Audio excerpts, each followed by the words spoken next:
आज मी गेलो होतो श्रीरामपूरला. नमस्कार मित्रांनो, स्वागत आहे आपल्या नव्या मिनी व्लॉगमध्ये. श्रीरामपूरला आयुर्कॉन सेमिनारसाठी मी ट्रॅव्हल करत करत गेलो. आधी रजिस्ट्रेशन केलं, मग नाश्ता करायला गेलो.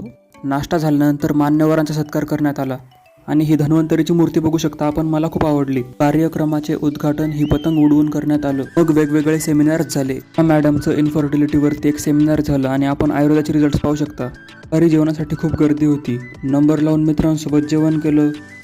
जेवण झाल्यावरती आम्हाला आयुर्वेदाचे वेगवेगळे प्रॅक्टिकल ॲप्लिकेशन्स जसं की विद्धकर्म, अग्निकर्म, स्वेदन, पोट्टली, 3 प्रकारचे अंजन असे वेगवेगळे प्रकारचे उपकर्म करून दाखवले. सेमिनारमुळे आयुर्वेदाच्या ज्ञानात भर पडली व प्रॅक्टिकल ॲप्रोच कळला. तसेच आयुर्वेदालाही एक्सपोजर आहे हे देखील कळाले. या सेमिनारमुळे आयुर्वेदाद्वारे प्रत्येक व्याधीची चिकित्सा शक्य आहे असा माझा विश्वास पक्का झाला. हे एकदम पैसा वसूल आणि अविस्मरणीय सेमिनार होते. सेमिनार झाल्यावरती बसस्टँडवरून बस पकडली आणि परत रूमवरती आलो. धन्यवाद.